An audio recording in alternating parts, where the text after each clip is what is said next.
Hello friends, आपका फिर से स्वागत है मेरे इस यूट्यूब चैनल पे। आज हम इस चैप्टर का एसिड बेस और सॉल्ट का पार्ट नंबर 2 करेंगे। ठीक है, कौन सा पार्ट नंबर 2 है। पार्ट वन में हमने क्या किया, एसिड के बारे में पढ़ा कि एसिड क्या होता है, उनकी पहचान क्या होती है, उनकी आइडेंटिटी क्या है। बेस के बारे में पढ़ा कि बेस की आइडेंटिटी क्या है।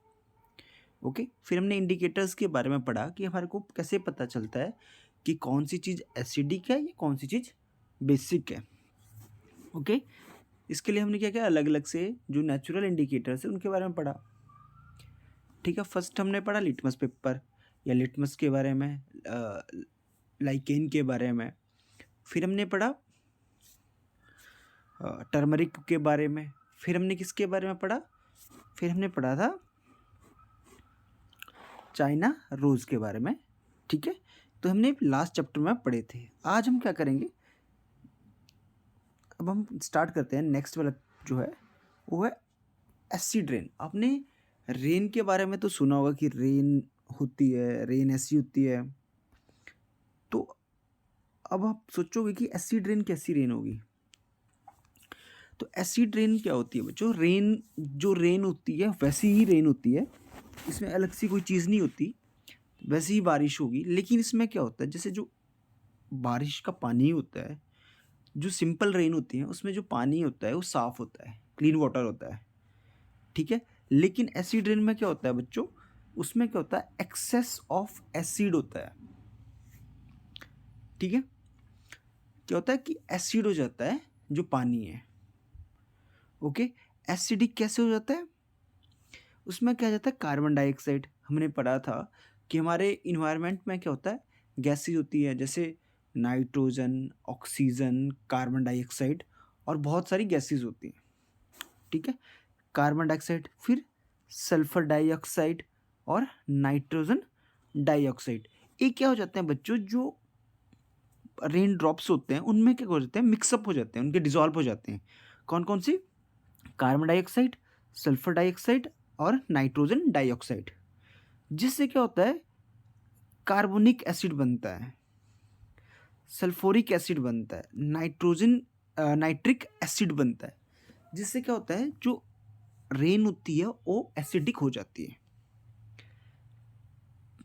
आई होप आपको समझ आया होगा कि एसिड रेन क्या होता है। जैसी रेन होती है वैसी होती है, इसमें कोई ऐसे अलग से कोई अलग चीज़ नहीं आएगी। लेकिन जो रेन ड्रॉप्स होते हैं उनमें क्या हो जाता है, कार्बन डाइऑक्साइड, सल्फर डाइऑक्साइड और नाइट्रोजन डाइऑक्साइड डिजॉल्व हो जाते हैं। जिससे क्या होता है, कार्बोनिक एसिड, सल्फ्यूरिक एसिड और नाइट्रिक एसिड बन जाते हैं, फॉर्म हो जाते हैं। इससे क्या होता है कि ये ना जो एसिड रेन है ये काफ़ी हार्मफुल होती है सबके लिए। चाहे बिल्डिंग्स ले लो, चाहे हिस्टोरिक मॉन्यूमेंट्स ले लो, चाहे प्लांट्स ले लो या एनिमल्स ले लो, तो एसिड रेन क्या सबके लिए हार्मफुल है। देखो, acid rain makes water of lakes, ponds, क्या करती है, रिवर्स, इनको क्या कर देती है, एसिडिक कर देती है। क्यों, क्योंकि उसमें एसिड होगा रेन वाटर्स में, तो क्या कर देती है उसको एसिडिक। जब वाटर साफ होगा उसमें एसिड डाल देंगे तो एसिडिक हो जाएगा। तो उससे क्या होगा, जो वहाँ पे जो भी वहाँ के एनिमल्स होंगे, जो एक्वेटिक एनिमल्स हैं, जैसे फिश हो गया, ठीक है, अदर एक्वेटिक एनिमल्स, वो क्या हो जाते हैं, मर जाते हैं। आपने कई बार देखा होगा, न्यूज़ में भी आपने सुना होगा कि बारिश हुई और उसके बाद बहुत सारी मछलियाँ मर गई, फिश मर गई या बहुत सारे अलग अलग चीज़ें मर गई। वो किसकी वजह से होता है, एसिडिक रेन की वजह से होता है, या उस वाटर में एसिड ज़्यादा हो जाता है। उसकी वजह से क्या होता है, जो है वहाँ के जो एनिमल्स हैं वो मर जाते हैं। तो acid rain makes the water of lakes, ponds and river too acidic, due to which fish and other aquatic animals get killed. दूसरा क्या होता है, फर्स्ट हमने पढ़ लिया। दूसरा क्या होता है, जब एसिडिक रेन होती है या एसिड रेन होती है, क्या होता है, जो लीव्स होते हैं ट्रीज के, उनको क्या होता है, हार्म पहुंचता है। वो क्या कर जाते हैं, मर जाते हैं। जिससे क्या होता है, जो आप देखते होंगे पत्ते क्या खराब हो जाएंगे, तो क्या होगा, पेड़ भी खराब हो जाता है। कई बार क्या होता है, जो क्रॉप्स होती है हमारी, एसिड रेन की वजह से क्या होता है, वो भी खराब हो जाती है। ठीक है, तो क्या होता है, एसिड रेन ना तो एनिमल्स के लिए सही है ना प्लांट्स के लिए, ये हार्मफुल रहता है। दूसरा क्या होता है, जो भी हमने स्ट्रक्चर बनाया होता है, चाहे बिल्डिंग बनाई है, चाहे कोई स्ट्रक्चर है, जैसे हमने ब्रिज बना दिया, स्टील ब्रिज बना दिया, तो इस पे अगर बारिश होगी तो इस क्या करेगा, उसको उसको खराब कर देगा, जिससे क्या होगा कि उसमें जंग लग सकता है। ठीक है, फिर आता है जैसे monuments made up of marbles. आपने देखा होगा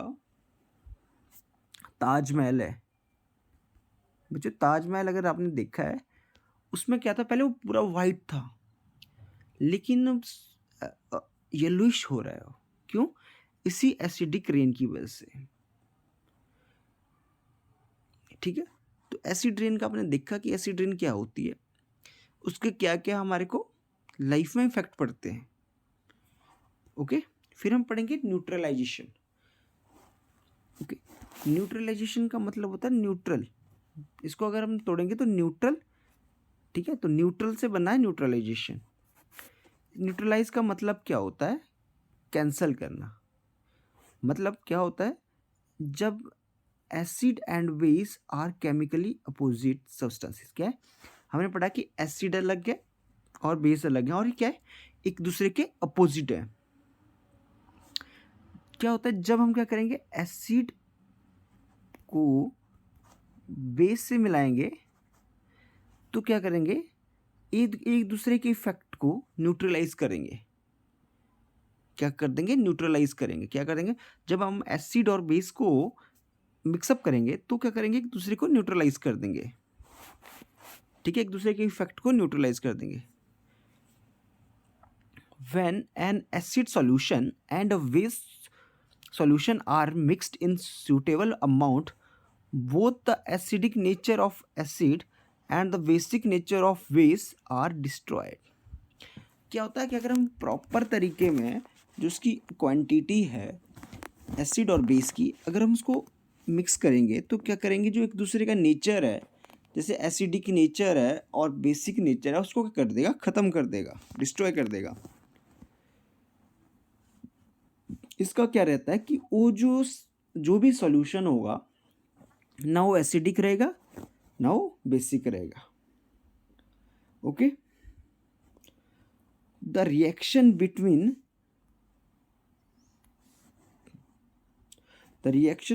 the acid and base is known as neutralisation.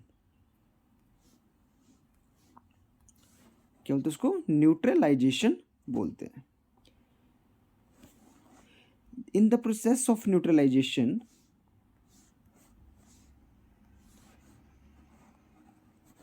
salt and water are produced with evolution of heat. क्या होता है, जब न्यूट्रलाइजेशन बनता है, जो न्यूट्रलाइजेशन में क्या होता है, सॉल्ट और वाटर प्रोड्यूस होता है, और साथ में क्या होगी, हीट प्रोड्यूस होगी।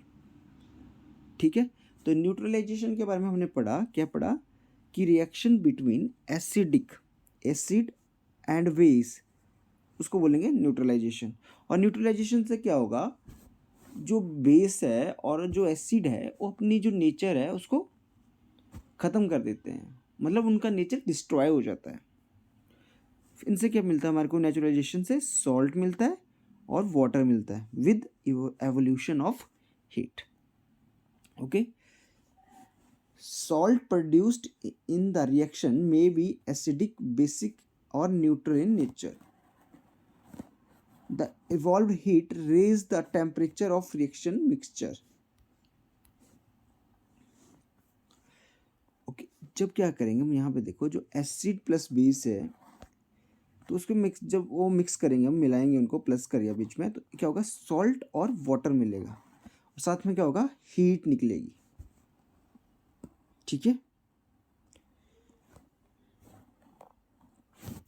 जैसे यहाँ पे देखो हाइड्रोक्लोरिक एसिड है, वो एसिड है, सोडियम हाइड्रोक्साइड ये बेस है। हमने क्या, कौन सा एसिड लिया, हाइड्रोक्लोरिक एसिड लिया, और क्या लिया हमने, सोडियम हाइड्रो ऑक्साइड लिया। ठीक है, तो इससे क्या बनेगा, इससे बनेगा सोडियम क्लोराइड, सॉल्ट, और क्या निकलेगा, वाटर, और क्या निकलेगी, हीट निकलेगी। ठीक है, हमने क्या लिया, एसिड लिया, कौन सा, हाइड्रोक्लोरिक एसिड का, बेस लिया हमने sodium hydroxide.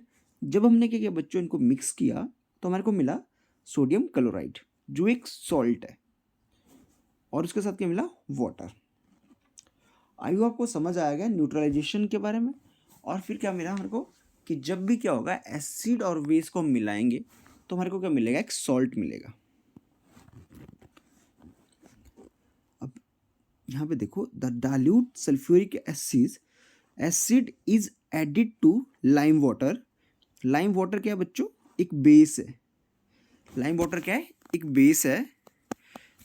Then the neutralisation reaction take place and reaction become hot.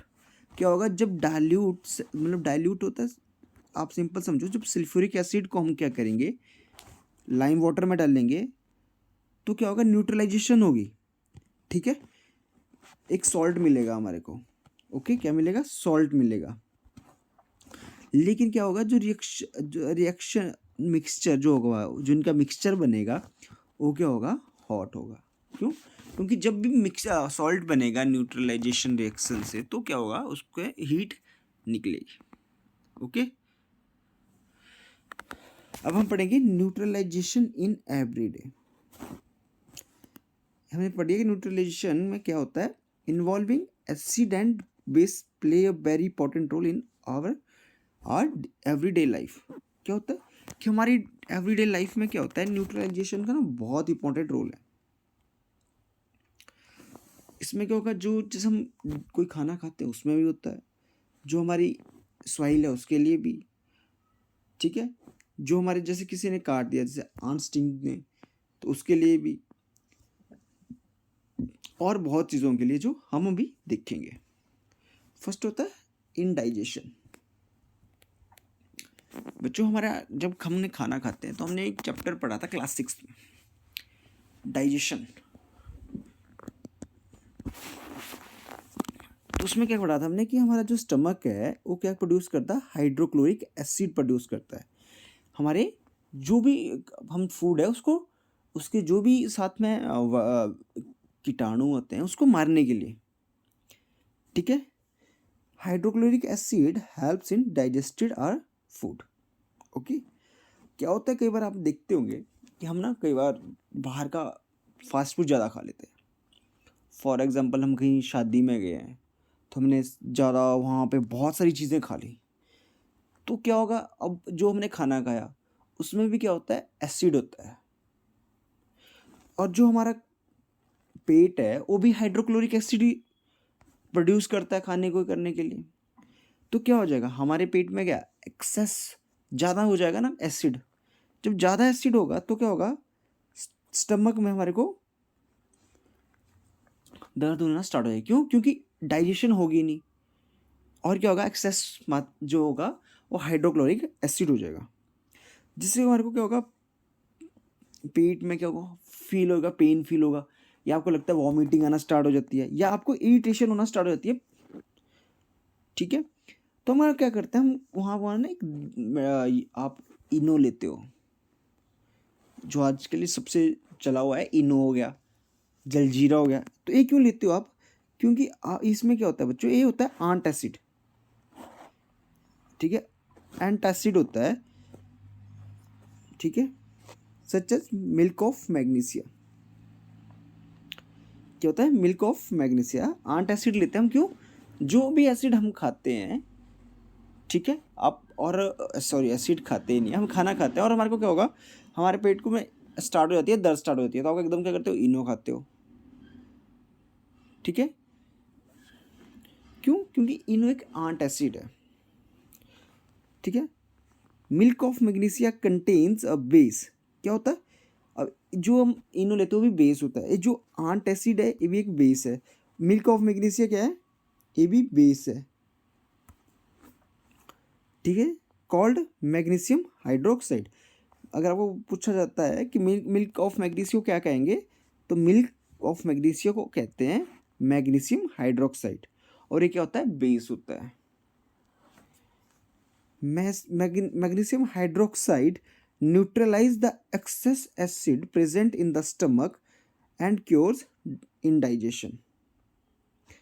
ठीक है, और अदर क्या है, अदर एंटासिड क्या होता है, बेकिंग सोडा। ठीक है, तो हमने क्या पढ़ा, एंटासिड कौन सा लेते हैं, मिल्क ऑफ मैग्नीशिया और बेकिंग सोडा। क्यों लेते हैं, क्योंकि ये क्या करता है, न्यूट्रलाइज कर लेता है। क्यों, हमारे पेट में ज़्यादा एसिड हो जाएगा तो हमारे को क्या चाहिए होता है, बेस चाहिए होता है। तो मिल्क ऑफ मैग्नीशिया क्या बेस है और बेकिंग सोडा भी बेस है। ओके, फिर आता है आंट बाइट। ठीक है, अब आप देखते होंगे आपको जब चिंटी दांत मारती है तो आपको बहुत पेन होगा, और इसके क्या होता है, जो sting of ant contains acid होता है, कौन सा एसिड होता है, फॉर्मिक एसिड। हमने चैप्टर में पढ़ा हुआ, पिछले चैप्टर्स में हमने पढ़ा था कि आंट एसिड में कौन सा होता है, फॉर्मिक एसिड होता है। ठीक है, the effect of acid can neutralise by removing mild waste like baking soda solutions और कैलामाइन सॉल्यूशन। अब क्या होता है, आंट की जो स्टिंग होता है उसमें क्या होता है, फॉर्मिक एसिड होता है, जिससे हमारे को क्या होता है, बहुत पेन होती है। ठीक है, तो हम क्या करेंगे, वहाँ पे रब कर सकते हैं बेकिंग सोडा को या कैलामाइन सॉल्यूशन को। एक क्या करेगा, जो फॉर्मिक एसिड को क्या कर देगा, न्यूट्रलाइज कर देगा, जिससे क्या जो पेन में आपको राहत मिलेगी। Calamine solution contains a base called zinc carbonate. Okay, thus being a base, baking soda solution and calamine solution neutralize the acidic liquid injected by the ant and cancel its effect। क्या होगा, जब हम base इसके ऊपर लगाएंगे ना, तो उससे क्या होगा, जो इफेक्ट हमने पढ़ा कि जो नेचर होता है ना एसिड का और बेस का, वो क्या होता है, डिस्ट्रॉय हो जाता है जब हम उनको मिक्स करते हैं।